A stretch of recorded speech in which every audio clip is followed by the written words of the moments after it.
হযরত উসমানের তার ফজিলত, মর্যাদা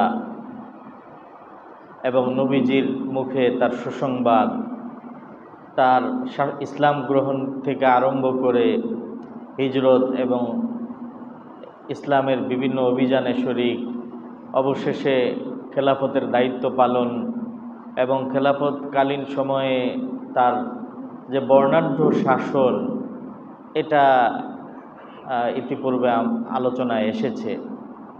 হযরত উসমান রাদিয়াল্লাহু তাআলা আনহু-এর শাসনামল, খেলাফতের রাশেদার সাহাবীদের খেলাফতের সকলেরই প্রত্যেকটা আমলই ইসলামের স্বর্ণালী যুগের স্বর্ণালী সময়ের একটা স্বর্ণোজ্জ্বল অধ্যায়। কিন্তু হযরত ওসমান রাদিয়াল্লাহু তাআলা আনহু-এর শাসনামল এই দিক থেকে সবার চেয়ে স্বতন্ত্র এবং ব্যতিক্রম ছিল যে অর্থনৈতিকভাবে ইসলামী খেলাফত অনেক সমৃদ্ধি অর্জন করে অর্থনৈতিক ক্ষেত্রে। শুধু আপনি এতটুকু চিন্তা করেন অর্থনৈতিক সমৃদ্ধির কথা। হযরতে ওমর রাদিয়াল্লাহু তাআলা আনহু-এর শাসনামলে হযরত ওমর রাদিয়াল্লাহু তাআলা আনহু রমজান মাসে ইফতার করার জন্য সবাইকে 1 দিরহাম করে দিতেন ডেইলি। 1 দিরহাম সমান এখন হয়তো 300 টাকা হবে, 300-400 টাকা হবে 1 দিরহাম পার ডে। হযরত ওসমান রাদিয়াল্লাহু তাআলা আনহু খলিফাতুল মুসলিমিন হয়ে 1 দিরহামের ওই ভাতা রমজান উপলক্ষে ওটা তো চালু রাখলেনই, পাশাপাশি মসজিদে নববীতে এবং খেলাফতের বিভিন্ন কেন্দ্রীয় এবং বড় বড় মসজিদগুলোতে মহল্লাবাসী, এলাকাবাসী সবার জন্য আম দস্তারখানের আয়োজন করলেন। টাকাও দিতেছেন, আবার অতিরিক্ত আয়োজনও করতেছেন। শুধুমাত্র দরিদ্রদের জন্য না, ব্যাপক সবার জন্য টাকাও দিতেছেন, আবার খাবারের আয়োজন করতেছেন। আর একটা দিক যদি বলি, রাষ্ট্রীয় বিভিন্ন দায়িত্বে নিযুক্ত তাদের তো রাষ্ট্রীয় বেতন ভাতা ছিলই। যারা কোনো কাজ এবং যারা বিশেষ বিবেচনা প্রাপ্ত বৃদ্ধ, বয়স্ক, শিশু, নারী, এদেরও তো এই বিশেষ স্পেশাল ভাতা ছিলই। এই সরকারি ভাতা, বিশেষ ভাতা এর বাহিরে কোনো প্রকার কোনো বিশেষ বিবেচনার মধ্যে কোনো কাজের বিনিময় ছাড়া এমনিতেই ইসলামী খেলাফতের প্রতিটি নাগরিকের জন্য বছরে হযরত ওসমান রাদিয়াল্লাহু তাআলা আনহু-এর পক্ষ থেকে বরাদ্দ ছিল ভাতা হিসাবে প্রায় 2 লাখ টাকা। তার মাসে 15 থেকে 20 হাজার টাকা। এটা এমনি কোনো কাজের বিনিময় ছাড়া এমনিতেই পেত। তো এটা কেন? কারণ হযরত ওসমান রাদিয়াল্লাহু তাআলা আনহু-এর সময়ে অর্থনৈতিকভাবে খেলাফত অনেক সমৃদ্ধি অর্জন করেছে। হযরত ওসমান রাদিয়াল্লাহু তাআলা আনহু তার এই বর্ণাঢ্য জীবন এবং বর্ণাঢ্য শাসন 12 বছর ব্যাপ্তি এবং ব্যাপক অতিবাহিত করে 36 হিজরির জিলহজ মাসের 18 তারিখে তিনি শাহাদাত বরণ করেন। 36 হিজরির জিলহজ মাসের 18 তারিখে তিনি শাহাদাত বরণ করলেও ঘটনার পটভূমি এবং ভিত্তি এটা জিলহজ মাসের ওই 18 তারিখে হঠাৎ করে হয়ে যায়নি, বরং এটা অনেক পিছনের থেকে আরম্ভ হয়েছে। কত পিছনের থেকে আরম্ভ হয়েছে খুব শর্ট যদি আমি বলি, নবী আলাইহিস সালাতু ওয়াস সালাম মক্কায় ছিলেন। মক্কায় খুব মানবেতর জীবন যাপন করেছেন। অবশেষে তিনি হিজরত করে, সাহাবীরা দুইবার হিজরত করেছেন আবিসিনিয়ায়। অবশেষে আল্লাহর হুকুমে 13 বছরের মাথায় নবীজি হিজরত করে মদিনায় আসলেন। নবীজি যখন হিজরত করে মদিনায় আসেন, নবীজির সাথে থাকা সাহাবীদের সংখ্যা ছিল প্রায় 700, আগে পরে 700 সাহাবী। তো নবীজি যখন মক্কায় এসেছেন, মক্কার লোকজন যদিও বিষয়টা চায় নাই, তারপরেও এটা ঘটেছে। মদিনায় এসে আপনারা জানেন যে একটা মদিনা ফেডারেশন তৈরি করেছিলেন নবীজি, মদিনার সনদ নামে যেটা প্রসিদ্ধ। মানে সর্বদলীয় শান্তি চুক্তি। মদিনার মধ্যে যতগুলো গ্রুপ এবং পার্ট আছে, যতগুলো গ্রুপ বলতে মুশরিকদের ছিল আউস এবং খাজরাজ, যারা পরবর্তীতে সবাই সাহাবী হয়ে গেছে, যাদেরকে পরবর্তীতে আনসার বলা হয়েছে, কিন্তু তারা ছিল পৌত্তলিক এবং মুশরিক। মদিনার মধ্যে গুরুত্বপূর্ণ এবং এরাই মদিনার স্থায়ী বাসিন্দা। মদিনার মধ্যে গুরুত্বপূর্ণ গ্রুপ এবং পার্টের মধ্যে ছিল ইহুদি। ইহুদিদের আবার তিনটা বংশ, বনু নাজির, বনু কুরাইজা এবং বনু কাইনুকা। তাহলে পৌত্তলিকদের দুইটা, ইহুদিদের তিনটা, মোট 5টা গোত্র। আর সাথে এখন আসছে আবার মুসলমানরা, মোট 6টা। এই 6 দল গ্রুপকে নিয়ে নবীজি একটি শহর শান্তি চুক্তি স্বাক্ষর করেন, যেটাকে পরবর্তীতে মদিনার সনদ বলে আমরা আখ্যায়িত করি। তো এটার মধ্যে গুরুত্বপূর্ণ পার্ট ছিল ইহুদি। ইহুদি বিষয়টাকে খুব সহজ এবং হালকাভাবেই নিছে প্রথমে। আচ্ছা ঠিক আছে, একসাথে আমরা থাকি। এর বাইরে যাওয়ারও তাদের সুযোগ ছিল না, কারণ মদিনার স্থায়ী বাসিন্দা আউস ও খাজরাজ, যারা পরবর্তীতে আনসার হয়েছেন, যাদের সংখ্যা 80 থেকে 90%, এরা সবাই নবীজির সাথে এই চুক্তি স্বাক্ষর করতে আগের থেকেই সম্মত এবং এরাই নবীজিকে নিয়ে আসছে মদিনায়। এই জন্য ইহুদিরা ইচ্ছায় অনিচ্ছায় এই চুক্তিতে আবদ্ধ হয়েছে। স্বাভাবিকভাবে চুক্তি হয়ে গেছে প্রথম হিজরি। দ্বিতীয় হিজরিতে আপনারা জানেন ইসলামের প্রথম বড় যুদ্ধ সংগঠিত হয়। নাম কি এটার? কথা বলতে হবে। কি নাম ইসলামের প্রথম বড় যুদ্ধ? বলেন। বদরের যুদ্ধ। কিছু না বললে তো বুঝবেন কিভাবে। বদরের যুদ্ধে মক্কার কাফের মুশরিক এবং সশস্ত্র দুর্ধর্ষ বাহিনীকে মাত্র মুষ্টিমেয় 313 জন সাহাবীদের, নিরস্ত্র সাহাবীদেরকে নিয়ে নবী আলাইহিস সালাতু ওয়াস সালাম যে ধরাশায়ী পরাজয়ে তাদেরকে পরাজিত করেছেন, এই চিত্র দেখে সনদের মধ্যে থাকা, শান্তি চুক্তিতে থাকা গুরুত্বপূর্ণ পার্ট ইহুদিরা, এরা একদম মাথায় হাত দিয়ে ফেলছে, কাম সারছে। একই অবস্থা। আমরা তো স্বাভাবিক মনে করছিলাম, এই তো কেউ অস্বাভাবিক। এখান থেকে তারা নবীজির গোপন বিরোধিতা আরম্ভ করে এবং বুঝতে পারে যে নবীজির সাথে সশস্ত্র সংগ্রামে অস্ত্রশস্ত্র দিয়ে লড়াই করা যাবে না। সুতরাং কৌশল পরিবর্তন করে বাহ্যিকভাবে ইসলাম গ্রহণ করে নবীজির বিরুদ্ধচারণ করা আরম্ভ করে। বাহ্যিকভাবে ইসলাম গ্রহণ আর নবীজির বিরোধিতা করা, ইসলামের বিরোধিতা করা, পরিভাষায় যেন এদেরকে কি বলা হয়? মুনাফিক। ইসলামের ইতিহাসে মুনাফিকের সূচনা এই ঘটনাকে কেন্দ্র করে। ইহুদিরা যখন দেখলো যে বদরের যুদ্ধে মুসলমানদের কামিয়াবি এবং এদেরকে অস্ত্রশস্ত্র দিয়ে লড়াই করা যাবে না, এই জন্য ইসলাম গ্রহণ করে ইসলামের বিরুদ্ধে এরা ষড়যন্ত্র আরম্ভ করলো এবং মুনাফিকের সূচনা হয়ে গেল।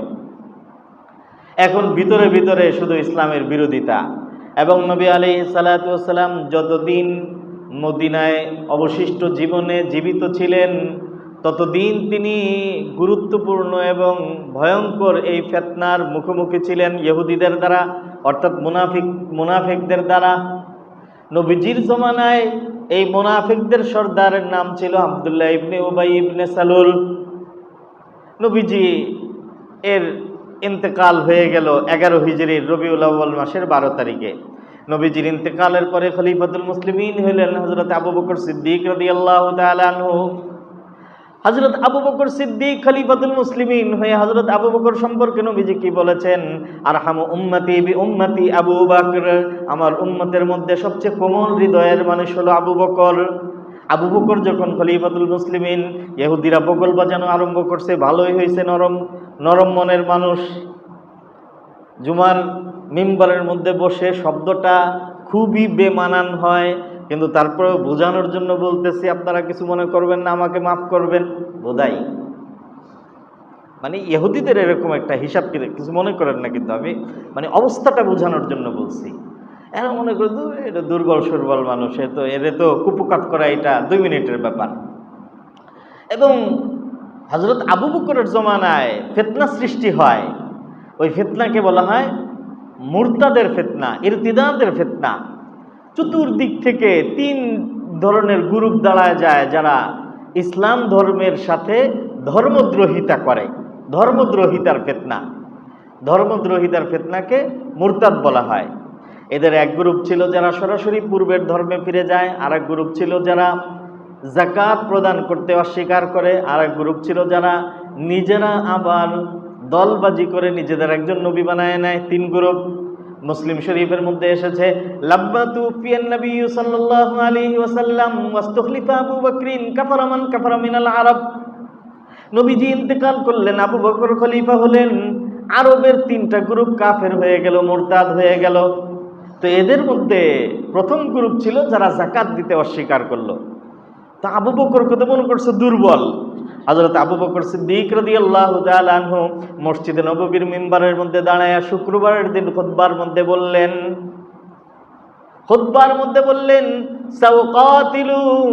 সাউকাতিলু মাম্মানা যাকাতা, যে যাকাত দিতে অস্বীকার করবে তাকে আমি তরবারি দ্বারা শায়েস্তা করব। যাকাত দিতে অস্বীকার করবে তরবারি দ্বারা শায়েস্তা করব। সামনের কাতারে বসা ছিলেন হযরত ওমর রাদিয়াল্লাহু তাআলা আনহু। হযরত ওমর বললেন বসেই, কাইফা তুকাতিলুন নাস ওয়া হুম ইয়াকুলু লা ইলাহা ইল্লাল্লাহ, যারা মুখে লা ইলাহা ইল্লাল্লাহ মুহাম্মাদুর রাসূলুল্লাহ বলতেছে, কালিমা পড়তেছে, আপনি তাদের বিরুদ্ধে তরবারি কিভাবে ব্যবহার করবেন? তারা তো মুসলমান। নবী হযরত আবু বকর সিদ্দিক রাদিয়াল্লাহু তাআলা আনহু বললেন যে তারা মুসলমান। ইসলামের মৌলিক ভিত্তি হলো পাঁচটা। বুনিয়ান ইসলামু আলা খামসিন, শাহাদাতি আল্লা ইলাহা ইল্লাল্লাহ ওয়া আন্না মুহাম্মাদুর রাসূলুল্লাহ ওয়া ইকামিস সালাহ ওয়া ইতাইজ যাকাহ ওয়া সাওমি রমাযান ওয়া হজ্জি বাইতুল্লাহি মান ইসতাতা ইলাইহি সাবিলা। কথা বলেন ঠিক না ঠিক? এই পাঁচটা ভিত্তির মধ্যে একটা ভিত্তি হলো নামাজ, আর একটা ভিত্তি হলো যাকাত।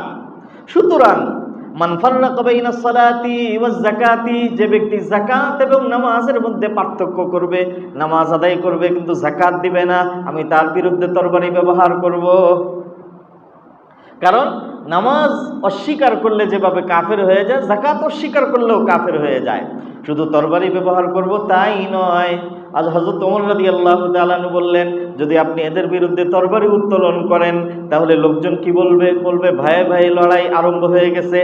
আসলে তো এরা এখন আর ভাই নাই, এরা মুরতাদ হয়ে গেছে। কিন্তু মানুষ বলবে যে সিভিল ওয়ার, ব্রাদার ওয়ার এবং ভাতৃঘাতী সংঘাত আরম্ভ হয়ে গেছে। অতএব এই কাজটা মনে হয় এখন উপযুক্ত হবে না। হযরত ওমর হযরত আবু বকর সিদ্দিক ধমক দিলেন, ওমর তুমি এখন এই কথা বলতেছো? আজাব্বারুন ফিল জাহিলিয়া ওয়া খাইয়ারুন ফিল ইসলাম। ইসলাম যখন দুর্বল ছিল তখন তুমি বড় বীর বাহাদুর ছিলে, আর ইসলাম যখন রাষ্ট্রীয় ক্ষমতায় প্রতিষ্ঠিত এখন তুমি দুর্বলতা প্রকাশ করতেছো, বিড়াল সাজতেছো তুমি। ওয়া খাইয়ারুন ফিল ইসলাম, যাকাত দিতে অস্বীকার করলে তরবারি ব্যবহার করব। মানে লাউ মানাউনি আকালান কানু ইউআদ্দুনাহু ফি আহদি রাসূলিল্লাহি সাল্লাল্লাহু আলাইহি ওয়াসাল্লাম, যদি এমন কেউ থাকে যে নবীজির জমানায় যাকাত দিত আর উট দিত যাকাতের মধ্যে, আর উটের সাথে সাথে উটকে নিয়ে যাওয়ার জন্য রশি দিত, আর আবু বকরের জমানায় এসে উট দিতে চায় কিন্তু রশি দিতে অস্বীকার করে, আমি তাকেও তরবারি দ্বারা শায়েস্তা করব। আয়ান কুসুদ্দিন ওয়া আনা হাই, আবু বকর জীবিত থাকবে আর দিনের গায়ে একটা কেউ খোঁচা দিবে, এটা কোনোদিন হতে পারে না। দেখেন ইহুদিরা মনে করছিল কি আর হইতেছে কি, এইটা তো ইহুদিদের মানে একদম মাথায় বাড়ি পড়ছে। মনে করলাম কি আর হইল কি, নরম মানুষে তো দেখি একদম পুরা শক্ত। এই অবস্থার ভেতর দিয়ে ইহুদিরা হযরত আবু বকর সিদ্দিক রাদিয়াল্লাহু তাআলা আনহুর বিরুদ্ধে যে ষড়যন্ত্র করেন সেটা হলো ওনাকে একটা অনুষ্ঠানে দাওয়াত করেন এবং দাওয়াত করে ওনাকে খাবারের মধ্যে বিষ প্রয়োগ করে ওনাকে হত্যা করার চেষ্টা করেন। ওনার সাথে ওনার একজন বিশিষ্ট হাকিম ছিলেন, চিকিৎসক ছিলেন। দুজন লুকমা গলদকরণ করছেন ওনার চিকিৎসক আগে, সে মুখে দিয়েই বলছেন যে খলিফা আপনি এই খাবার খাবেন না, এটার মধ্যে বিষ আছে। তা হযরত আবু বকর ওই খাবার খান নাই, কিন্তু উনি তো আগে এক লোকমা ওনার মুখে চলে গেছে, উনি সাথে সাথে ইন্তেকাল করছেন। এবং উনি তখনই বলছিলেন যে এটা এমন বিষ যে এটা সাথে সাথে যদি কেউ খায় তাহলে সাথে সাথে মারা যাবে, আর যদি কারো ছিটা ফোটা ভিতরে যায় তাহলে এটার স্লো পয়জন হিসাবে 1 বছর পরে হলেও এটার বিষক্রিয়া প্রকাশ পাবে। তো সুতরাং এই ঘটনা যেদিন ঘটছে এর ঠিক 1 বছরের মাথায় হযরত আবু বকর সিদ্দিক রাদিয়াল্লাহু তাআলা আনহু ইন্তেকাল করেন। আমি ইহুদিদের ষড়যন্ত্রের কথা বলছিলাম। হযরত আবু বকর গেলেন। হযরত আবু বকর তো মনে করছিল যে আবু বকর গেলে পথ পরিষ্কার হয়ে যাবে, কিন্তু হযরত আবু বকর তো ইন্তেকালের আগেই পরবর্তী খলিফা এমন একজনকে নির্বাচন করার ঘোষণা দিয়ে গেছেন যে ওরা আগের থেকে হাটফেল করার অবস্থা। সেই ঘোষণাটা কার ব্যাপারে? হযরত ওমর ইবনুল খাত্তাব। হযরত ওমর ইবনুল খাত্তাব রাদিয়াল্লাহু তাআলা আনহু যখন খলিফাতুল মুসলিমিন, তখন তাদের মাথা ব্যথার আর শেষ নাই। হযরত ওমরের বিরুদ্ধে ইহুদিদের ষড়যন্ত্র। হযরত ওমর রাদিয়াল্লাহু তাআলা আনহু এই ষড়যন্ত্রের সূত্র ধরেই অবশেষে 23 হিজরির জিলহজ মাসের 27 তারিখে ফজরের নামাজ চলা অবস্থাতে বিদেশি এজেন্ট, দেশের মধ্যে কাজ করা বিদেশি এজেন্ট আবু লুলু, সে একজন পারস্য থেকে আসা যুদ্ধবন্দী হিসেবে এসেছিল। আবু লুলু পৌত্তলিক, তার বিষ মিশ্রিত খঞ্জরের আক্রমণে হযরত ওমর রাদিয়াল্লাহু তাআলা আনহু 3 দিন অসুস্থ থাকার পরে 24 হিজরির মুহররম মাসের 1 তারিখে হযরত ওমর শাহাদাত বরণ করেন। ঘটনা সামনে বিস্তারিত বলবো। হযরত ওমরের পিছনে যারা যারা জড়িত ছিল এরা সবাই বিদেশি শক্তি ছিল এবং এদের পিছনে ইহুদিরা ছিল।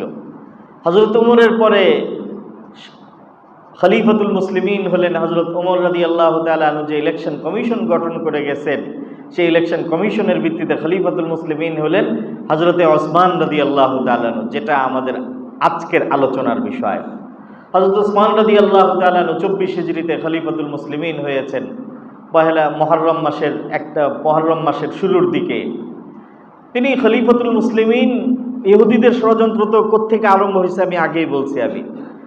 এই ষড়যন্ত্রের একটা আনুষ্ঠানিকতা হলো এরকম যে 24 হিজরিতে তিনিও খলিফা হয়েছেন। ইসলামী খেলাফত তখন 8টা প্রদেশে বিভক্ত ছিল: মক্কা, মদিনা, বাহরাইন, ইয়ামান, মিশর, সিরিয়া, তারপরে ফুস্তাত, এরকম 8টা প্রদেশে এই ইসলামী খেলাফত বিভক্ত ছিল। প্রাদেশিক 8টা প্রদেশের বিভক্ত ছিল। তো এর মধ্যে একটা প্রদেশ হলো ইয়ামান। 24 হিজরিতে তিনিও খলিফাতুল মুসলিমিন হয়েছেন।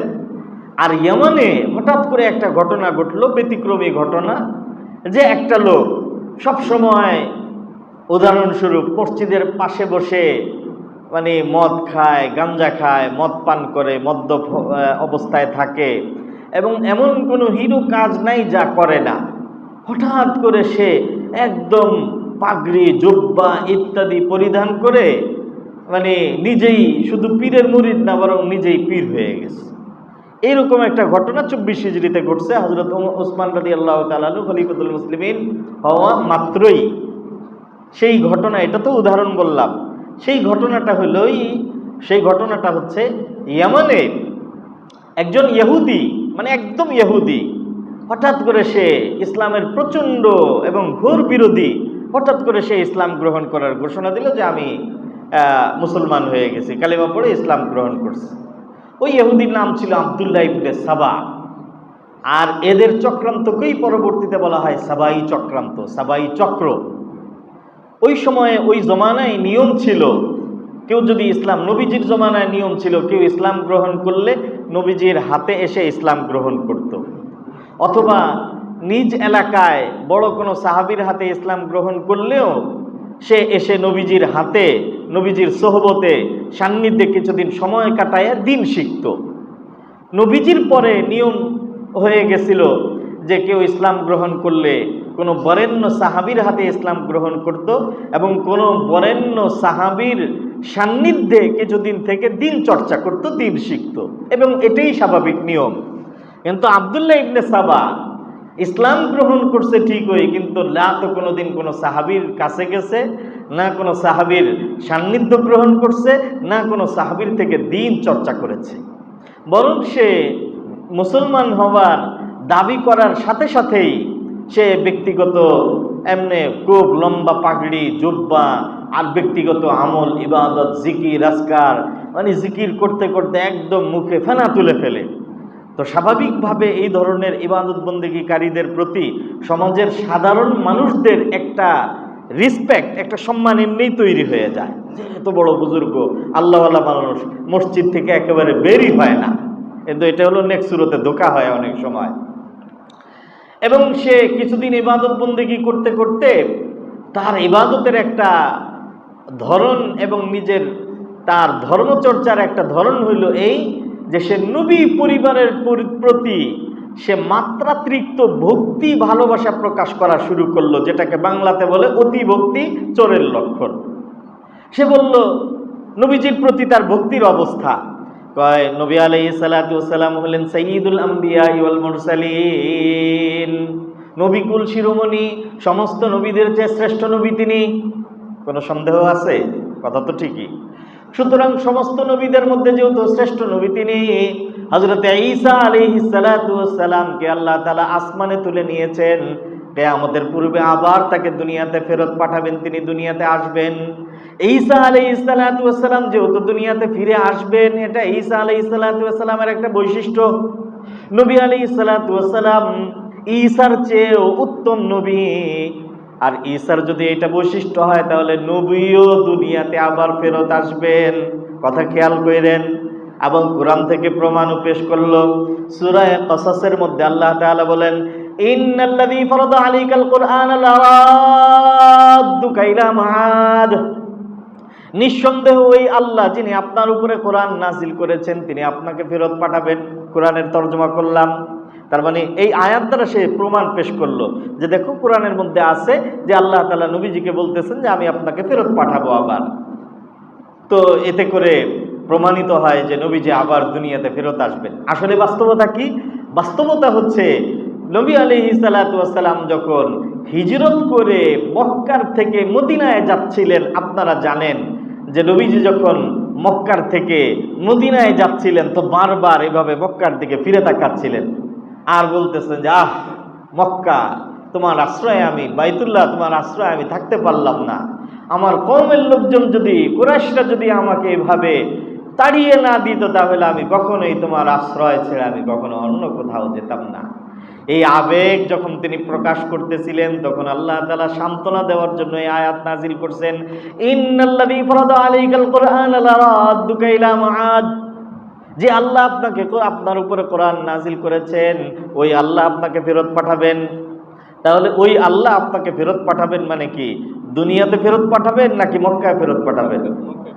কথা বুঝতেছেন না আপনারা?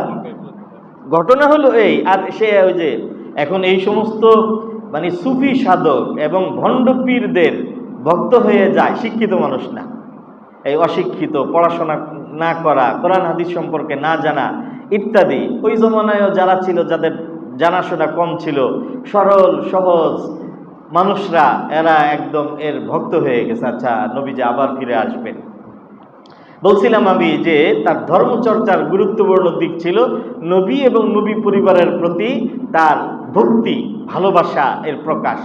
তার দ্বিতীয় আর একটা বিশ্বাস প্রচার করা আরম্ভ করলো, লিকুল্লি নাবিয়্যিন ওয়াসিয়ান ওয়া ওয়াসিয়্যু রাসূলিল্লাহি সাল্লাল্লাহু আলাইহি ওয়াসাল্লাম আলী ইবনে আবি তালিব। প্রত্যেক নবীর একজন স্থলাভিষিক্ত থাকে, আর নবীজি মুহাম্মদুর রাসূলুল্লাহ সাল্লাল্লাহু আলাইহি ওয়াসাল্লামের স্থলাভিষিক্ত হলেন আলী। কথা তো ভালোই শোনা যায় যে হ্যাঁ আলী নবীজির স্থলাভিষিক্ত। সুতরাং এই কথার দ্বারা সে প্রচার করা আরম্ভ করলো। এর মধ্যে শুধু আলীর মহব্বত, এর অন্তরালে এবং সদ্দরালে মূলত তার প্রকাশ করার উদ্দেশ্য ছিল এই, এজেন্ডা বাস্তবায়ন করার উদ্দেশ্য ছিল এই যে নবীজির স্থলাভিষিক্ত যেহেতু আলী, অতএব খেলাফতের উপযুক্ত আবু বকর নয়, খেলাফতের উপযুক্ত ওমর নয়, খেলাফতের উপযুক্ত উসমান নয়, খেলাফতের উপযুক্ত হলো আলী। অতএব খেলাফতের যিনি হকদার তাকে খেলাফতের দায়িত্ব বুঝাইয়া দেওয়া, এটা মুসলিম উম্মাহ এবং এই জাতির করণীয়। ওসমান জোর করে ক্ষমতা দখল করছে, এই যে ওসমানের বিরুদ্ধে অভিযোগ, ওসমান জোর করে ক্ষমতা দখল করছে, ওসমানকে ক্ষমতার থেকে ক্ষমতাচ্যুত করে আলীর প্রাপ্য এবং অধিকার আর হক বুঝায় দেওয়া, এটা এই উম্মতের উপরে দায়িত্ব এবং এটা ইনসাফ, এইটা প্রচার করা আরম্ভ করে দিল। এবং তার এই কথায়, তার ইবাদত বন্দেগী, তার লম্বা পাগড়ি, তার লম্বা জুব্বা ইত্যাদি দেখে সমাজের অশিক্ষিত এবং কোরআন হাদিস না জানা, সাহাবীদের সান্নিধ্য না পাওয়া কিছু মানুষ তার ভক্ত হয়ে গেল। আর এটা তো একটা পরিকল্পিত ব্যাপার ইহুদি লবিদের, সুতরাং তারাও একজনকে এরকম পীর বানাইয়া এটাকে প্রচার প্রসার করে বাড়াইতে লাগলো। এবং এই মিশন আরম্ভ হয়েছে কুফাতে। কুফা দেখেন, আমাদের দেশে একটা কথায় প্রচলিত, কেউ বারবার বিপদে পড়লে কয় কুফা লাগছে, এই শব্দটা আসলে ওখান থেকে আসছে, কুফাতে আরম্ভ হয়েছে এটা। এবং হযরতে হুসাইন রাদিয়াল্লাহু তাআলা আনহু এবং কারবালার ইতিহাসের মধ্যে আমি বলছিলাম যে কুফার এই সমস্ত কারণে আরবিতে প্রবাদ প্রসিদ্ধ হয়ে গেছে, আল কুফি লা ইউফি। কুফার লোকজন কখনো বিশ্বাস রক্ষা করে না, এদের ইতিহাস বিশ্বাসঘাতকতা। এই কুফার থেকে এর এই মিশন শুরু হয়। হযরত ওমর রাদিয়াল্লাহু তাআলা আনহু কুফার গভর্নর করে পাঠালেন বিশিষ্ট সাহাবী, জান্নাতের সুসংবাদ প্রাপ্ত সাদ ইবনে আবি ওয়াক্কাস রাদিয়াল্লাহু তাআলা আনহুকে। ওনাকে যখন পাঠাইছে, কুফার লোকজন বলছে যে উনি খুব কড়া মানুষ, এত কড়া মানুষ আমরা নিতে পারবো না। তো ঠিক আছে, ওনাকে প্রত্যাহার করে নিয়ে আসছে। দ্বিতীয় খলিফা গভর্নর হিসেবে পাঠাইছেন আম্মার ইবনে ইয়াসির রাদিয়াল্লাহু তাআলা আনহুকে। বলছে যে এরকম একজন লোকরে পাঠাইছেন যে ঠিকমতো কথাই বলতে পারে না। তো হযরত ওমর বললেন যে আরে কি মুসিবত, এদেরকে যদি আমি একটু শক্ত শাসক পাঠাই তাহলে এরা নারাজ, যদি একটু কোমল হৃদয়ের মানুষ পাঠাই তাহলে এরা তুচ্ছ তাচ্ছিল্য করে, তো কাকে পাঠাবো এদের? এই হলো কুফানগরের অবস্থা। কুফার পার্শ্ববর্তী ইরাকের গুরুত্বপূর্ণ প্রসিদ্ধ শহর কুফা, আর ইরাকের আরো একটা গুরুত্বপূর্ণ প্রসিদ্ধ শহর হলো বসরা। বসরাতে হযরত ওমর রাদিয়াল্লাহু তাআলা আনহু গভর্নর করে পাঠালেন হযরত আবু মুসা আশআরী রাদিয়াল্লাহু তাআলা আনহুকে। আবু মুসা আশআরীকে যখন গভর্নর করে পাঠান, তখন আবু মুসা আশআরী রাদিয়াল্লাহু তাআলা আনহুকে হযরত ওমর রাদিয়াল্লাহু তাআলা আনহু বলেন, এই আবু মুসা, তোমারে এমন জায়গায় পাঠাইতেছি যে জায়গায় শয়তান ডিম পাড়ছে, এবং শুধু ডিম পাড়ছে তাই না, ওই ডিম ফুটে বাচ্চাও বের হয়ে গেছে। অতএব সাবধান, ওই এলাকা নিয়ন্ত্রণ করা কিন্তু খুব সহজ এবং স্বাভাবিক না। তার মানে কি, হযরত ওমর রাদিয়াল্লাহু তাআলা আনহু তার স্বভাবজাত, তিনি তো আর ভবিষ্যৎ জানতেন না, কিন্তু স্বভাবজাত বিচক্ষণতার দ্বারা তিনি স্পষ্ট অনুমান করতে পেরেছিলেন যে অদূর ভবিষ্যতে এই কুফা, বসরা এবং এই এলাকাতে ইসলামের বিরুদ্ধে বিরাট একটা ষড়যন্ত্র সৃষ্টি হবে, ডিম ফুটে শয়তান বের হবে এখান থেকে। এটা তিনি তার স্বভাবজাত বিচক্ষণতা এবং দূরদর্শিতা থেকে এটা অনুমান করতে পেরেছিলেন, এবং পরবর্তীতে এটা তাই হয়েছে। আব্দুল্লাহ ইবনে সাবা, যার কথা বললাম, সাবাই চক্র যাদেরকে বলা হয়, কুফাতে তার এই মিশন আরম্ভ করে কিছু লোকজন তৈরি করার পরে সে চলে গেল বসরায়। বসরায় কিছুদিন থাকার পরে কিছু লোকজন লোকবল তৈরি করে, কিছু ভক্ত মুরিদান তৈরি করে, সেখান থেকে চলে গেল সে মিশরে। মিশরের পরে চলে গেল সে দামেস্কে। ইসলামী খেলাফতের বিভিন্ন প্রদেশের কথা আমি বলছি। তো কুফাতেও তার দল তৈরি হয়ে গেছে, বসরাতেও তৈরি হয়ে গেছে, মিশরেও তৈরি হয়ে গেছে। কারণ এই তিনও এলাকার বেশিরভাগ মানুষ ছিলেন অনারবি, এবং এখানে তুলনামূলক সাহাবীদের সংখ্যা কম ছিল। সেই তুলনায় সাহাবীদের সংখ্যা মক্কা মদিনার পরে সবচেয়ে বেশি ছিল দামেস্কে, কারণ এখানে বিপুল পরিমাণ সাহাবায়ে কেরাম ছিলেন। হযরত মুয়াবিয়া রাদিয়াল্লাহু তাআলা আনহু, আবু দারদা রাদিয়াল্লাহু তাআলা আনহু, আবু যর গিফারি রাদিয়াল্লাহু তাআলা আনহু, এরকম বড় বড় বিজ্ঞ সাহাবীরা দামেস্কে থাকতেন। তখন দামেস্কে যাওয়ার পরে সে একজন দুইজনের সাথে কথা বলতেছে। প্রথম তার কথা হয় হযরতে আবু যর, প্রথম তার কথা হয় হযরতে আবু দারদা রাদিয়াল্লাহু তাআলা আনহু এর সাথে। নবীজি আবু দারদা সম্পর্কে বলেছেন, প্রত্যেক উম্মতের এক একজন হাকিম থাকে, মানে বিজ্ঞ ব্যক্তি থাকে, আর আমার উম্মতের সবচেয়ে বড় বিজ্ঞ ব্যক্তি হলো আবু দারদা। বুঝেন তো তা কেমন বিচক্ষণ মানুষ। আবু দারদার সাথে বসে যখন সে এই আলীর মহব্বত, নবীজি ফিরে আসবেন, এই সমস্ত কথাবার্তা যখন সে বলছে, সে তো মনে করছে যে এটা একদম হযরত আবু দারদা রাদিয়াল্লাহু তাআলা আনহু খুশিতে বাকবাক্কুম হয়ে একদম আবেগে গদগদ হয়ে যাবেন। হযরত আবু দারদা রাদিয়াল্লাহু তাআলা আনহু নবীজির ভবিষ্যৎবাণী করা, নবীজির ঘোষণা করা এই বিচক্ষণ মহান সাহাবী, তার কথা শুনেই বললেন, এই কমবক্ত, তুই ইহুদি ছিলি, তোর কথাবার্তাই তো মনে হয় যে এখনো মনে মনে তুই ইহুদি আছিস এবং দিল থেকে মন থেকে ইসলাম গ্রহণ করিস নেই তুই, একদম স্পষ্ট তিনি বলে ফেলান। তো আব্দুল্লাহ ইবনে সাবা বুঝতে পারছেন যে তার বিষয়টা আবু দারদা রাদিয়াল্লাহু তাআলা ধরে ফেলছেন, এই জন্য কথা আর আগে বাড়ান নাই, অন্যদের সাথে কথা বলছেন। হযরতে মুআবিয়া রাদিয়াল্লাহু তাআলা আনহু ইসলামের একজন বিশিষ্ট বিচক্ষণ সাহাবী, বিচক্ষণ প্রশাসক, দামেস্কের গভর্নর, তার কানে যাওয়া মাত্রই তিনি গ্রেফতার করেন আব্দুল্লাহ ইবনে সাবাকে। গ্রেফতার করে তাকে বিচার করবেন, কিন্তু তখন তো আইনের শাসন ছিল। বিচার করার জন্য যে উপযুক্ত প্রমাণ, সাক্ষ্য সাবদ ইত্যাদি এর প্রয়োজন, ওই রকম সাক্ষ্য সাবদ ওই রকম নাই। তো না থাকার পরে কিছুদিন গ্রেফতার করে তার কাউন্সিলিং এবং তাকে সতর্ক করে বুঝিয়ে তাকে ছেড়ে দেন যে যাও, তুমি এই সমস্ত কাজ আর করবা না। তো সে দামেস্কে সুবিধা করতে না পেরে সে ওখান থেকে চলে আসছে, আবার মিশরে চলে আসছে। মিশরে এসে এদিকে এরই মধ্যে আরও একটা ঘটনা ঘটে 29 হিজরিতে। ঘটনাটা হলো এই যে কুফার তৎকালীন গভর্নর ওয়ালিদ ইবনে উকবা এর বিরুদ্ধে মদ পান করার অভিযোগ দায়ের হয়, যে মদ পান করছে। ওয়ালিদ ইবনে উকবা সাহাবী ছিলেন, বিশিষ্ট সাহাবী, কিন্তু তার বিরুদ্ধে অভিযোগ আসে যে মদ পান করছে গভর্নর। মানে এখন আব্দুল্লাহ ইবনে সাবা বা সাবাই চক্রের মিশন ছিল হযরত ওসমান রাদিয়াল্লাহু তাআলা আনহু এর নিযুক্ত যত গভর্নর আছে, গভর্নরদের বিরুদ্ধে জনগণকে এবং প্রশাসনকে খেপিয়ে তোলা। তো এরই মধ্যে ওয়ালিদ ইবনে উকবা এর বিরুদ্ধে অভিযোগ আসে যে মদ পান করছে। তো মদ পান করছে, মদিনায় হযরত ওসমানের কাছে অভিযোগ আসছে। তো হযরত ওসমান রাদিয়াল্লাহু তাআলা আনহু তাকে তলব করছেন। এটা তো একটা বুখারীর মধ্যে আসছে ঘটনা, এবং এটা একটা সাজানো একটা প্ল্যান এবং প্রি প্ল্যান ছিল। তো যেহেতু এটা প্রি প্ল্যান ছিল, এই জন্য মদিনায় অভিযোগ যাওয়ার পরে যখন তাকে তলব করছেন, মদিনায় আসছেন, আসার পরে একদম দাঁড়ায়া সাক্ষ্য কয়েকজন দাঁড়ায় বলছে যে হ্যাঁ আমি দেখছি সে মদের বমি করছে, সে বমি করছে, ওই বমির মধ্যে মদ পাওয়া গেছে, আমি দেখছি তাকে মদ পান করতে, আমি দেখছি তাকে মাতাল অবস্থায় অমুক জায়গায় পড়ে থাকতে। এইভাবে অনেকগুলো সাক্ষ্য তার বিরুদ্ধে প্রমাণিত হয়ে গেল। এখন অভিযোগের পরে সাক্ষীও পাওয়া গেছে, সুতরাং এখন তো ইসলামী আইন অনুযায়ী বিচার হবে। সুতরাং ওয়ালিদ ইবনে উকবাকে বিচার করা হলো। হযরত আলী রাদিয়াল্লাহু তাআলা আনহু তাকে দোররা মারলেন, 80 দোররা মারলেন।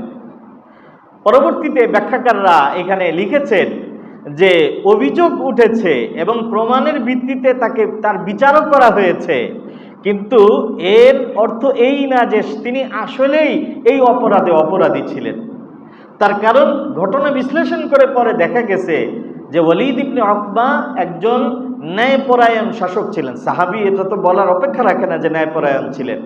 ন্যায়পরায়ণ শাসক ছিলেন এবং এত ভালো শাসক ছিলেন যে ওনার ঘরে কোনো দরজা ছিল না, যে কেউ যে কোনো সময় ওখানে ওনার কাছে গিয়ে তার সুবিধা অসুবিধা তার কাছে বলতে পারত। তো তিনি কোনো একটা বিচার করেছেন, এই বিচারটা যার বিপক্ষে গেছে, এই বিপক্ষে যাওয়া লোকজনই তার বিরুদ্ধে পরবর্তীতে সাক্ষী দেওয়ার জন্য প্রস্তুত হয়ে গেছে। বাংলাদেশের প্রেক্ষাপটে এটা বোঝা খুব সহজ।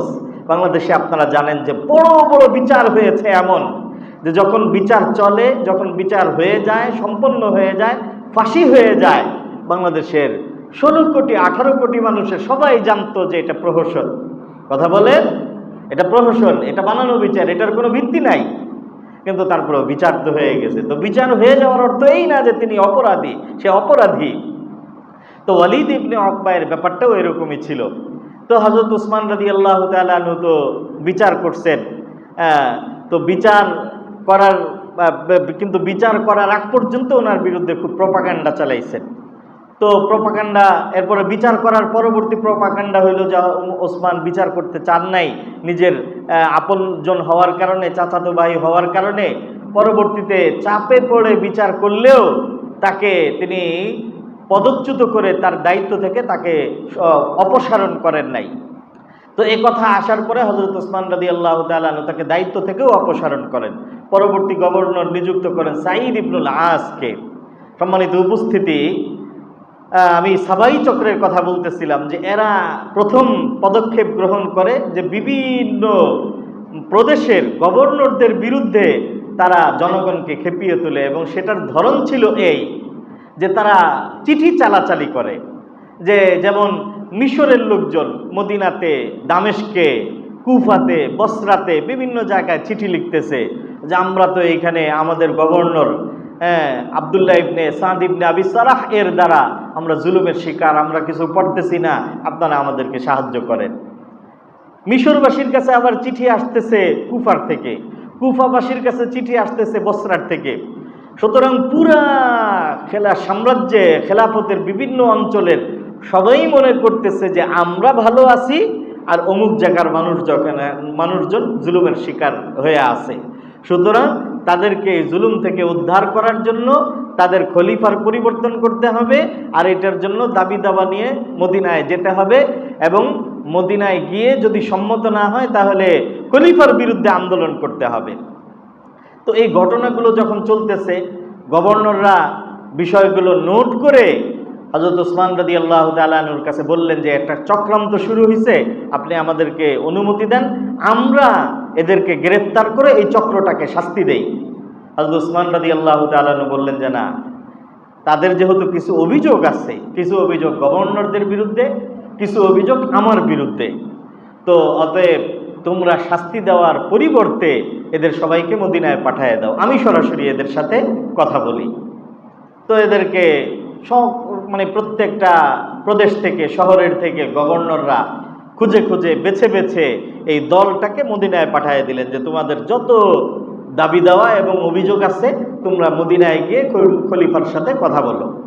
তো আসলো এরা মদিনায় আসার পরে খলিফার সাথে কথা বলতেছে। খলিফার বিরুদ্ধে অভিযোগ এবং গভর্নরদের বিরুদ্ধে অভিযোগ। খলিফার বিরুদ্ধে অভিযোগগুলো, খলিফার বিরুদ্ধে অভিযোগ 1 নম্বর, খলিফার বিরুদ্ধে অভিযোগ যে আপনি বাইতুল মাল, রাষ্ট্রীয় সম্পদের অপব্যবহার করেন, যাকে খুশি তাকে বরাদ্দ দিয়ে দেন এবং হাদিয়া তোহফা দিয়ে দেন। হযরত ওসমানকে মসজিদে নববীতে অভিযোগে, তার বিরুদ্ধে অভিযোগ। হযরত ওসমান রাদিয়াল্লাহু তাআলা আনহু জবাব দিলেন, আরে এই যে আমি মানুষকে দেই এবং দান করি অথবা হাদিয়া দেই, যাই বলো না কেন, এটাকে আজকের থেকে নাকি ইসলামের সূচনা যুগ থেকে, যখন আমি যুবক ছিলাম তখন থেকে? 1 নম্বর কথা হলো এটা আমি রাষ্ট্রীয় সম্পদ দেই না, এটা আমি আবার ব্যক্তিগত সম্পদ থেকে দান করি। 2 নম্বর কথা, ব্যক্তিগত সম্পদ থেকে দেওয়া এটা আজকের থেকে না। যৌবনে যখন মানুষের মধ্যে সম্পদের মোহ থাকে তখন আমি অকতারও দিয়েছি, আর এখন আমি 80 বছরের বৃদ্ধ, এখন কি আমি আমার হাত গুটায় নিব? কয়দিন পরে আমি কবরে যাব। সুতরাং তারা নিরুত্তর। দ্বিতীয় অভিযোগ, আপনি বিভিন্ন প্রদেশের মধ্যে গভর্নর নিযুক্ত করেছেন, এরা সবাই আপনার আত্মীয় স্বজন। মিশরে আব্দুল্লাহ ইবনে সাদ ইবনে আবি সারাহ আপনার চাচাতো ভাই, কুফাতে সাঈদ ইবনুল আস আপনার মামাতো ভাই, বসরাতে, সব জায়গায় সব আপনার আত্মীয় স্বজন। হযরতে ওসমান রাদিয়াল্লাহু তাআলা আনহু এক একজনের নাম ধরে ধরে বললেন যে অমুককে, যেমন দামেস্কের গভর্নর মুআবিয়া, আমার বংশের লোক ঠিক আছে, কিন্তু মুআবিয়াকে গভর্নর হিসাবে নিযুক্ত করেছে কে? ওসমান, নাকি ওসমানের আগের খলিফা হযরত মুআবিয়াকে নিযুক্ত করেছেন হযরত ওমর। তাকে দেখাইলেন যে তোমরা যাদের যাদের ব্যাপারে অভিযোগ করতেছো এরা আমার আত্মীয় বা বংশের, এরা ঠিকই, কিন্তু এদের সবাইকে নিয়োগ করে গেছেন হযরত ওমর, তাহলে অভিযোগ আমার বিরুদ্ধে কেন? আর বিশেষভাবে সাঈদ ইবনুল আসের বিরুদ্ধে তোমাদের অভিযোগ, এটা তো তোমাদের অভিযোগের ভিত্তিতেই আমি তাকে পরিবর্তন করছি এবং একজন যোগ্য মানুষকেই আমি নিয়োগ করেছি এবং নিযুক্ত করেছি। দ্বিতীয় অভিযোগ গেল। 3 নম্বর অভিযোগ, আপনি যখন হজের সময়ে মক্কায় যান তো মিনা এবং মুজদালিফা এবং আরাফার ময়দানে আপনি 4 রাকাত নামাজ পরিপূর্ণ পড়েন, অথচ নবীজি এখানে কসর পড়তেন। কসর আর 4 রাকাত বুঝেন তো আপনারা? তো নবীজি 2 রাকাত পড়তেন, আপনি পরিপূর্ণ 4 রাকাত পড়েন কেন? আল্লাহু আকবার। আপনাদেরকে মাসলা বোঝার সুবিধার্থে বলতেছি, কারণ ঢাকাতেও বাড়ি আছে, আবার চট্টগ্রামেও বাড়ি আছে। কেউ যদি ঢাকার থেকে চট্টগ্রাম যায় তাহলে সে নিজ বাড়িতেই গেল, তাহলে সেখানে কি 4 রাকাত 2 রাকাত পড়বে না 4 রাকাত পড়বে?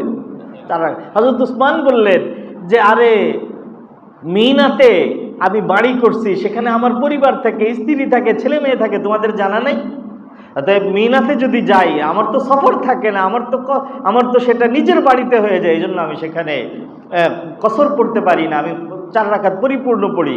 নবী আলাইহিস সালাতু ওয়াস সালাম তার হজের সফরের মধ্যে মদিনার থেকে মক্কায় গেছেন, তিনি মুসাফির ছিলেন, এই জন্য 2 রাকাত পড়েছেন। 3 নম্বর অভিযোগ, আপনি কোরআন অবমাননা করেছেন। কিভাবে কোরআন অবমাননা করেছেন? আপনি কোরআন জ্বালায় দিয়েছেন। এখন কোরআন অবমাননা, কোরআন জ্বালানো 1:27 হয়ে গেছে। আপনারা শুনতে যদিও ভালো লাগতেছে, কিন্তু পরে আবার বলবেন যে হুজুর খালি সময় বাড়ায় নেয়। এই জন্য এখান থেকে পরবর্তী অভিযোগগুলো এটা আমি ইনশাল্লাহ পরবর্তী মজলিসে খুতবায় ইনশাল্লাহ আলোচনা করব।